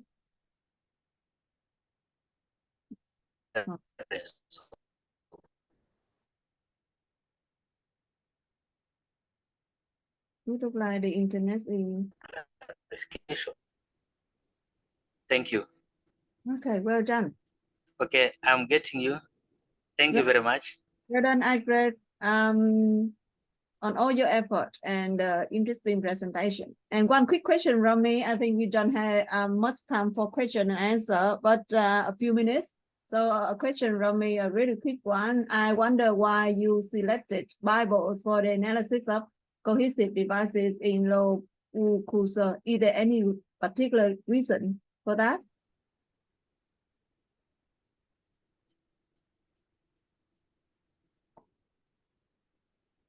Okay, there is a particular reason for that, why loops was studied. This language is under research, and some of the cases of language under from the study. The only just one. So this is easy. So the language that neighboring some languages is being affected by neighboring languages, and sooner or later it might be threatened, and that's why I picked on for purpose of documentation. It looks like cutting out, and I can't hear you clearly. Can everybody hear the answer? I'm sorry, I can't hear the answer Okay, because sorry. of the internet, but that's totally fine. I can follow up later, or you can send me the answer later. Okay. Anybody have any further questions or comment on Acris presentation? No. Okay, that's totally fine. Thank you so much again, Andrew, for waking up so early, and well done on completing your presentation. Well done. Now it's time for Gipsels and Gonzazu to deliver your speech, but I'm now going to show the video because they already sent me the recording. So Andrew, could you please stop sharing so I can share my screen? Thank you.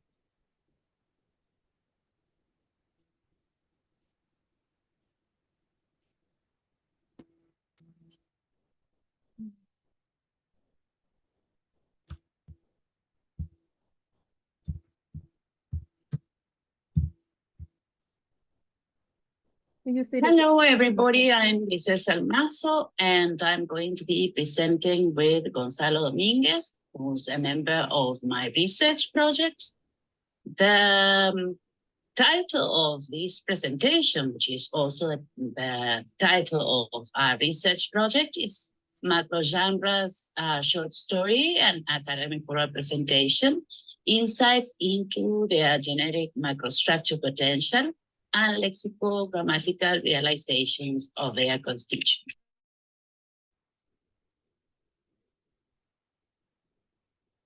Research project was called Literature from a Linguistic Perspective, Modeling and Teaching of Literary Genres and Response Genres.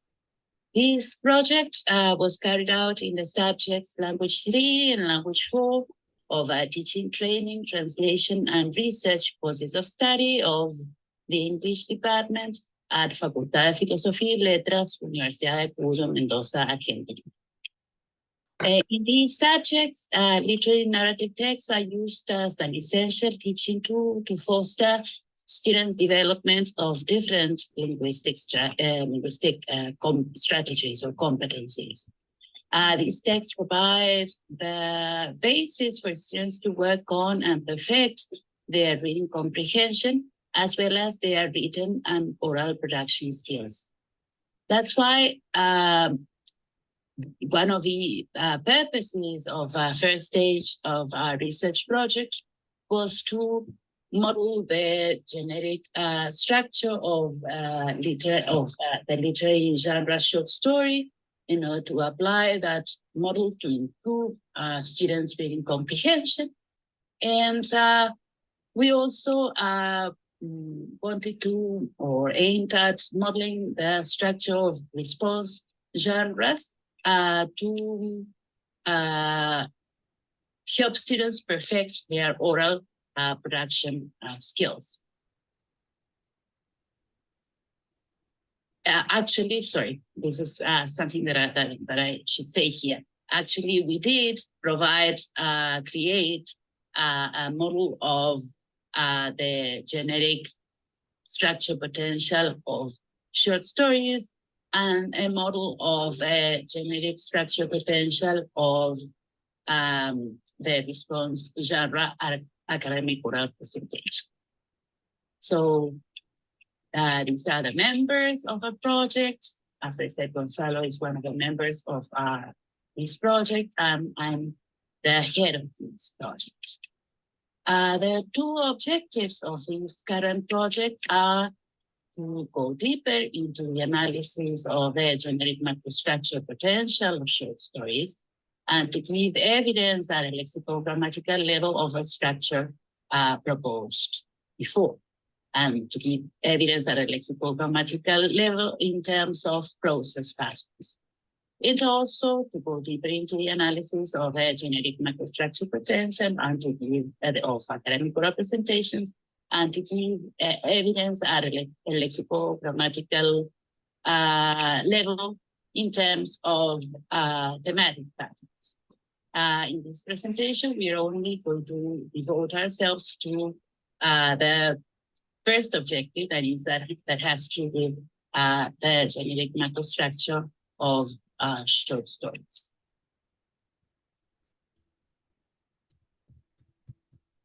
So the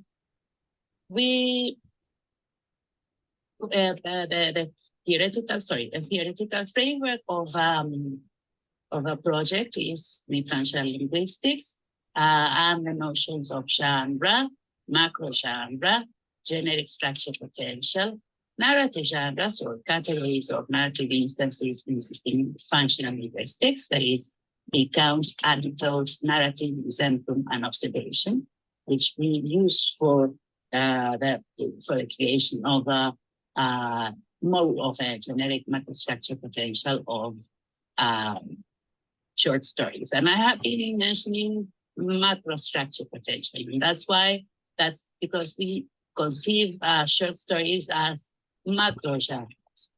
And Martin defines macro genres as a combination of elemental genres And in the project, we enlarge on this definition, and we define macrogenres as a recurrent combination of elemental genres, which is a combination that is iterative and frequent and can be captured in a generic microstructure potential.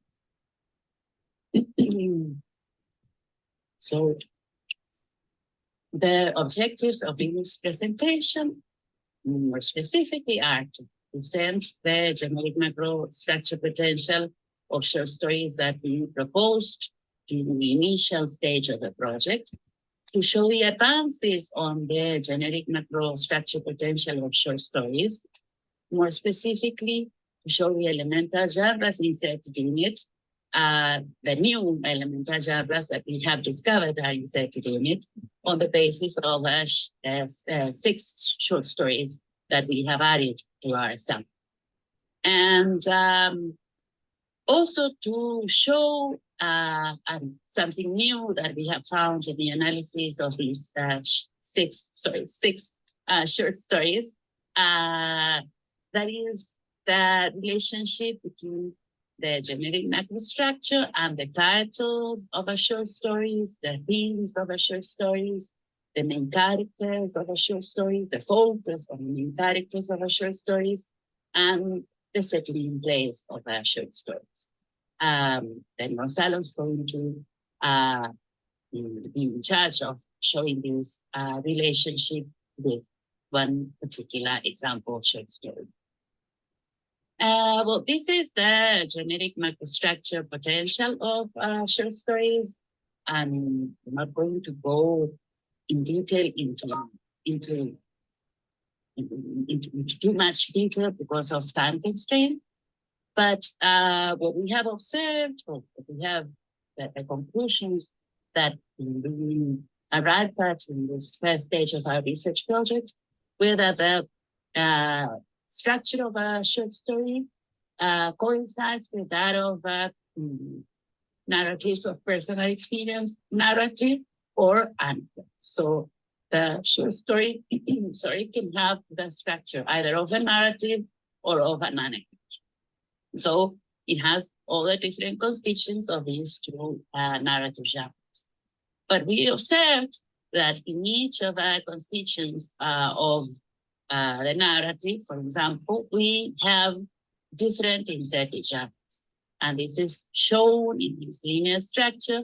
For example, for the abstract and observation that we have also noticed are generally diffused,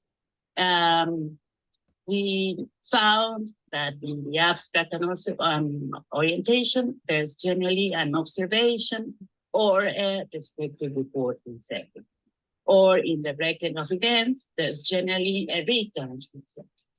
And we have also observed that the purpose of the inserted genre coincides with the purpose of a constituent of a general narrative or the general anecdote in which it is inserted. For example, the recount, that is a non-disruptive series, or that presents a non-disruptive series of events, coincides with the purpose of a record of events of an act, right? Or of a record of events of an anecdote for that. So then at the end of this presentation, I'm going to show the new findings or of this second stage of a project and how they have affected this generic microstructure potential. So in this, I have been saying that we have enlarged our corpus or our sample, and we have added 6 more short stories from the collection called Pieces, a collection of new voices, edited by Stephen Chbosky. And the special characteristics of these short stories is that they were written by unknown authors or leading authors or novel authors. In the analysis, we have compared the generic structure potential of these new short stories with the the generic structure of these short stories with the generic structural potential of the short stories we proposed. And we have tried to find similarities and differences in terms of generic structure. And we have found a very special difference, that is what I mentioned before, the fact that we have found a relationship between the structure of short stories and the title, themes, the focus on the characters, on the main characters, the aesthetic complexity, etc., which is Gonzalo is going to show now in his example. Thank you, Giselle. As Giselle said, I'm going to show you one example of the new short stories we have analyzed. And in this case, I'm going to talk about The White Carousel Horse by Dennis G. Dillingham. So this text narrates the story of a girl who wants to escape from her rough and unsettling household. She's obsessed with a white carousel horse that her parents take her to ride regularly. And this horse represents her freedom. Whenever she rides the horse, she feels like she's free and does not need to care about her nightmares or the screams and crashing noises she hears at night. Therefore, one night she decides to run away from home to go ride her white horse. After some obstacles, she's able to turn on the carousel and mount her white horse. However, while she's riding her faithful stallion, she sees lights approaching and the carousel starts to slow down. As Giselle mentioned before, one of the project's new findings is that we could establish a relation between the structure of the short stories and the title, themes, and symbols of the stories. This becomes clear in The White Carousel Horse, in which the general structure of the text, which coincides with that of a narrative, resembles a carousel as anticipated by the title. The story starts with a fusion of an abstract, an orientation, and a record of events, which represent the initial spins of the carousel. Then we find a first disruption, which represents the carousel's maximum acceleration.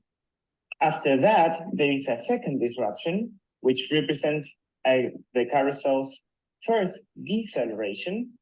And finally, the story ends with a resolution and a coda, which represent the carousel's second deceleration.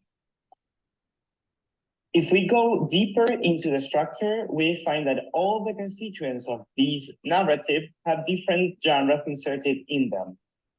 In the fusion of abstract orientation, the descriptive function of the orientation is realized by a taxonomic report, and the abstract events by an observation. The record of events is realized by a recount, which coincides with the generic macrostructure potential already proposed. The first disruption, then, contains several inserted observations and recounts that help to express a feeling of speed or a speed sensation. As these types of texts generally represent action as a snapshot frozen in time, as Roderick and Stengling claim. Then in the second disruption, we notice that there are narratives and anecdotes inserted that slow down the pacing of the story as they present evaluative constituents which produce a suspension of the narrative action, which in turn gives a sensation that the carousel is slowing down, as in the slide, we can see an action slowdown of the story.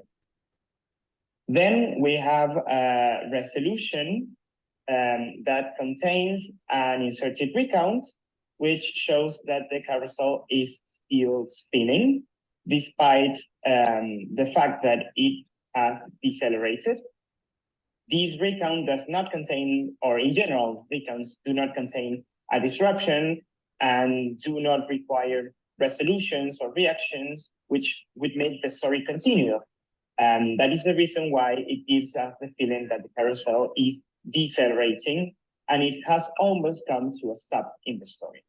Finally, in the coda, we find an inserted anecdote, which slows the speed of the action and shows the girl's final reaction when her parents come to take her off her savior stallion, which is expressed as event and final reaction in the coda. As we can see in this other slide, we have produced a graphic that represents this relation between the structure of the story and the carousel's initial themes in the first constituents, abstract orientation and records of events, the carousel at full speed in the first disruption, and then the carousel slowing down in the disruption 2, the resolution, and the coda. Okay, thank you, Gonzalo. These are some of the conclusions of this second stage of our project. We have noticed that in the new text analyzed, there is a clear relationship between the generic microstructure and the title, the themes, the symbols, the main characters, the setting in place of the story. This characteristic was not evident in the short stories written by renowned authors like Ray Bradbury, which we analyzed during the first stage of our project. And we believe that this characteristic found in the new stories can be related to the fact that the authors are new authors, novel authors, who possibly do not have a personal or well-defined style and who probably write closely following the narrative strategies they know that they have learned, that they have been taught. One of our objectives was to identify the differences and the similarities between the short stories written by renowned authors and those written by novel authors. And this is the only difference that we have found, which is not a small difference, it's a very interesting difference, but the only difference that we have found so far. And why is it that I say that there's the only difference? Because there are actually no differences in terms of generic structure, right? Or generic macrostructure. The generic macrostructure of new short stories coincides with the generic macrostructure potential we proposed. And one of the reasons why we decided to enlarge our corpus was to be able to describe in more detail the generic macrostructure potential, right? To give it more delicacy. And in this respect, we found more elemental genres inserted in the constituents of the short stories. And we also specified the function of those inserted genres. And a clear example is the one that Gonzalo presented in his example of a wide carousel force, where observations are used to begin the pacing or the speed of action of a short story.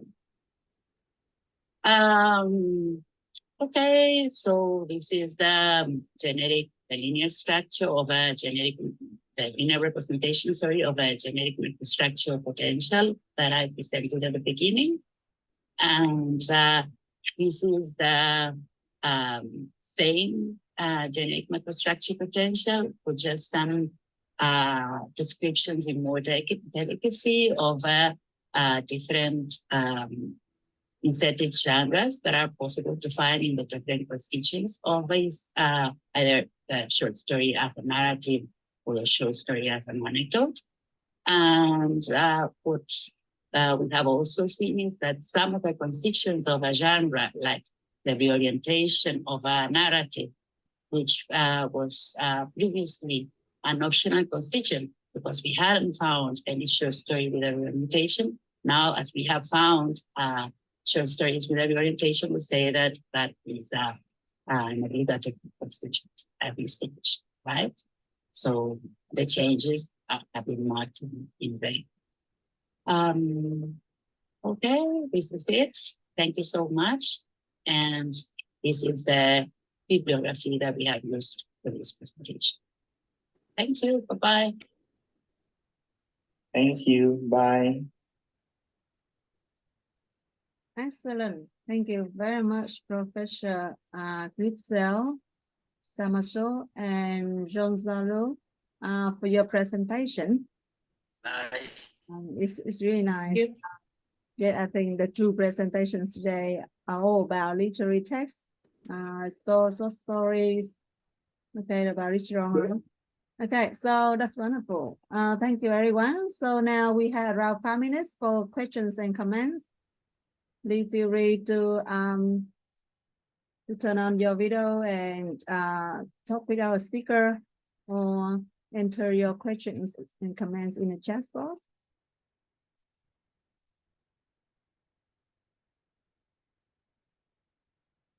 Any questions and comments on this presentation?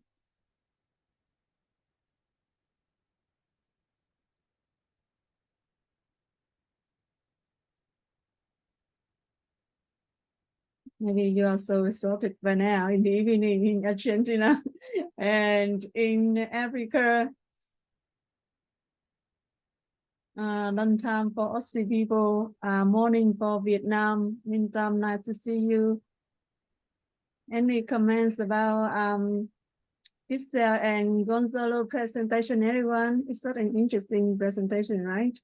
Narrative writings are not really my area of expertise, but I do learn a lot from your presentation. Okay, great, Ian. Thank you very much for that. I was just wondering, I hope this wasn't in the presentation and I missed it, but what are the sort of applications of the kinds of analysis that you've done? What are the things that one can learn from it? Does it have sort of clear pedagogical applications for how we teach students about these short stories, for example? Well, actually, the original idea of studying the genetic microstructure potential of short stories was to apply it to the teaching of this genre to students, to university students. We teach at the teaching training and translation courses at Facultad de Filosofía y Letras, that's the faculty of Universidad Nacional de Cuyo in Mendoza, Argentina. And probably this is what you missed at the beginning of the presentation. We say that we use in the subjects in which the project is framed, that is English language, we use literary texts, more specifically short stories, as an essential tool for students to perfect their different skills, right? To practice not only reading, but also speaking and writing from the material they read. And what we have noticed, or we noticed when we decided to study this genre or this macro genre, that teachers didn't have many tools to analyze the text from a linguistic point of view. So they are generally analyzed from a literary point of view, like analyzing themes, characters, setting in place, setting in time, but there was no structure to teach this macro genre from a linguistic point of view.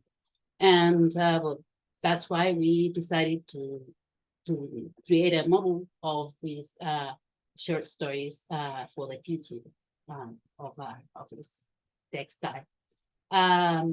There's an article on the genetic microstructure potential of short stories, which I wrote last year, and there are different activities for the teaching of this genre in that article, the teacher article.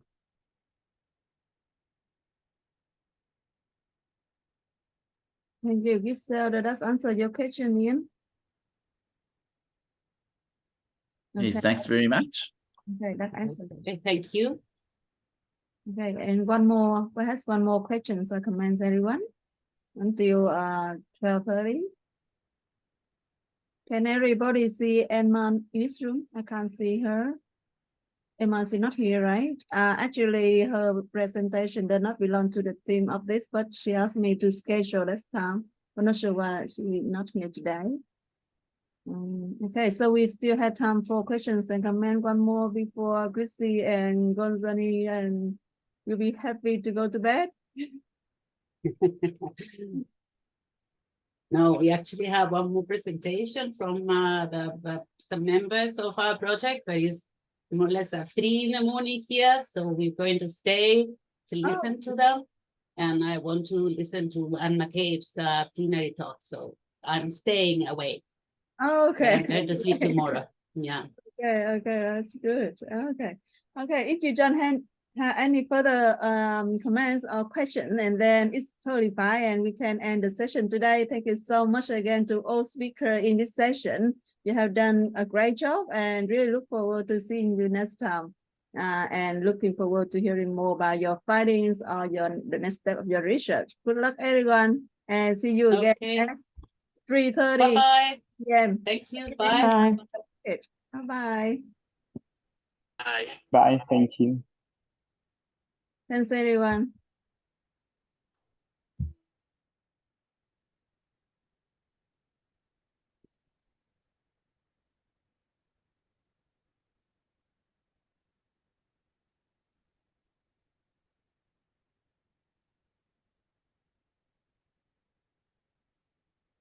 I have a couple of questions. I'm just curious. I don't know much about Christianity, but I know there's different versions of the Bible. Have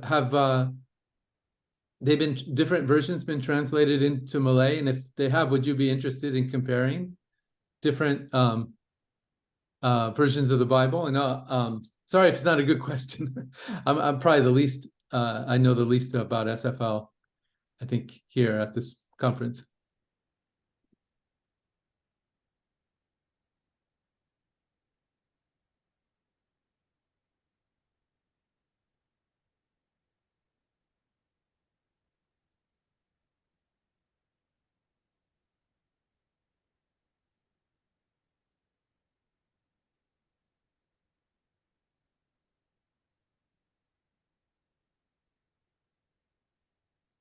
Patrick, have you finished the session? Oh, yeah. Yes, Okay. I'm sorry. Well done.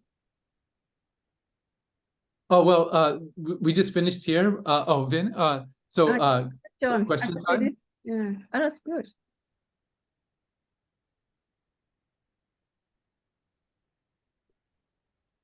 No, Suggestion?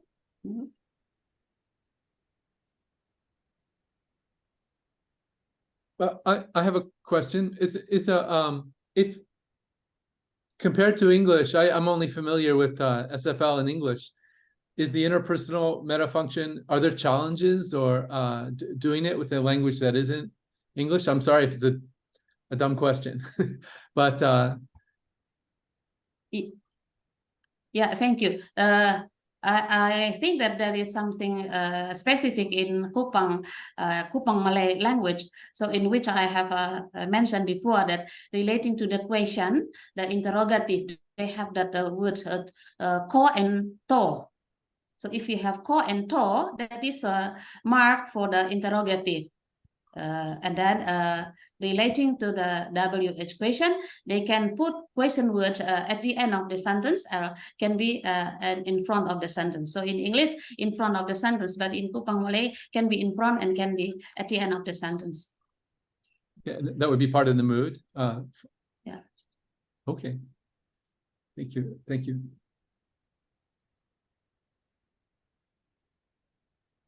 Thank you.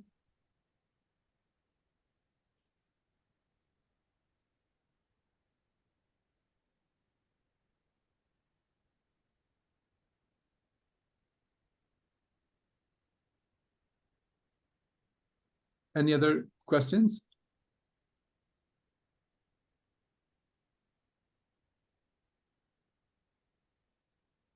I have a question, but I'm not so sure whether it's a smart question or not. So I wanted to ask Magdalena if you had if you think it's challenging to apply SFL to describe other languages, like, because in a certain way because we are working with Spanish, and it's not that far from the descriptions of English, but I was wondering whether you found it challenging to describe the mood system for Malay, sorry. Kupang Malay. Okay, so Kupang that's Malay, yes, sorry. yeah, Kupang Malay. So actually, that is that language used in Kupang, in city of Kupang, in which in Kupang there are some people come from different mother tongue. So when they have that language, they can communicate to each other by using that language. So actually that is Indonesian version, and then that's become Kupang Malay. For example, when we said that I and in English, so in Indonesia we said that saya, but in Kupang we said that beta, and then they contraction of beta, they said that be. Okay, So it's like a pidgin language, like a pidgin, or yeah, that could be, yeah. Yes. And is the data of your Bible, is it different to other religious genres? Because as this is Christian, and I probably similar to the question that Patrick was asking, but does it vary according to different religion? I mean, the discourse. Yeah, here just specify to the Christian religion. Yes. Yeah.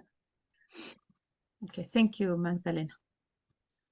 Thank you, Angela.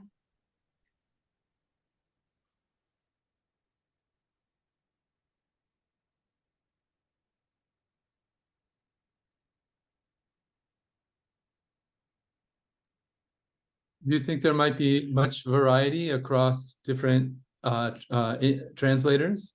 Are there have different people translated it, for example, and would you see much variety, or do you think there would be? Again, I'm sorry, that's not a good question.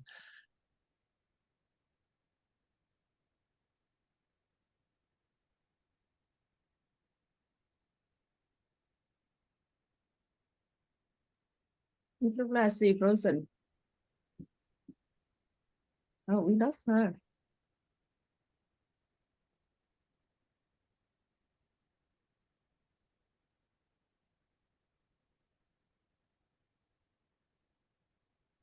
Oh, she's not here. It looks like she's having issue with the internet. oh,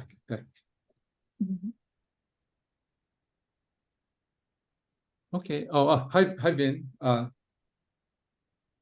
Patrick, thank you for this. So that's the last presentation, right? Yeah. Yes. Excellent. They're great presentations. I learned so much from them. They're very impressive. Oh, that's right. Oh, well done, everyone. And so perhaps we can end the session now, right? Or anyone have any further questions? So today we have a longer break, and we will see you all again at 3:30 Hobart Town. Okay. Thank you. Well, thank you very much, everyone. Thank you, Patrick, and see you. Thank you. Thank you, everyone. Take care. Thank you very Goodbye. much. Goodbye. Thank you. Bye. Okay. I think it's Oh, good.